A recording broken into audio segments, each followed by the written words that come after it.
ជំរាបសួរពុកម៉ែបងប្អូនទាំងអស់គ្នាថ្ងៃនេះជួបជាមួយខ្ញុំបាទធីមឡានដឹកដីធីមឡានកែច្នៃបាទថ្ងៃនេះខ្ញុំមក reaction review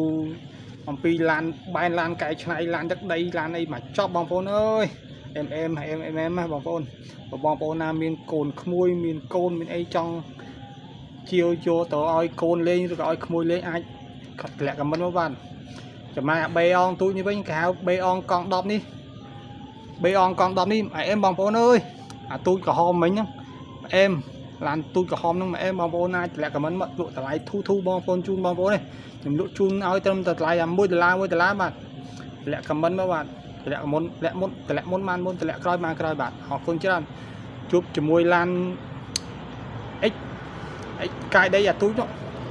គេហៅ scooter ហ្នឹងកាយដីអាទូចហ្នឹងបងប្អូនអើយបងប្អូនណាមានចំណាប់អារម្មណ៍តម្លាក់ខមមិនមក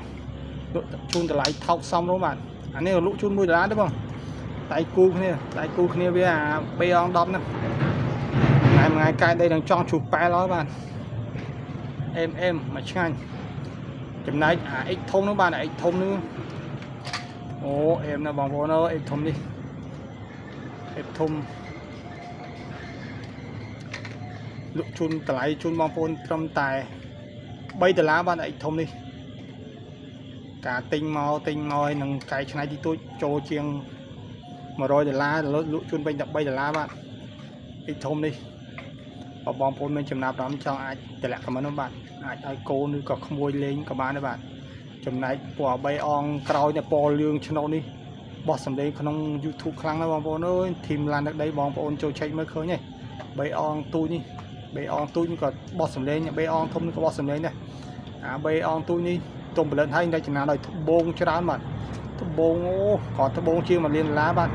បងប្អូនមានចំណាប់អារម្មណ៍ទុំផលិតឲ្យថ្មីលក់ជូនបងប្អូនត្រឹមតែ$10បាទអាចតម្លាក់ខមមិននោះបាទ$10បាទអរគុណច្រើនបងប្អូនក្នុងការទស្សនាវីដេអូរបស់ខ្ញុំបាទនិងការចុចកុំភ្លេចចុច Subscribe ផងបាទអរគុណច្រើនបាទជួបទស្សនាវីដេអូក្រោយទៀតបាទ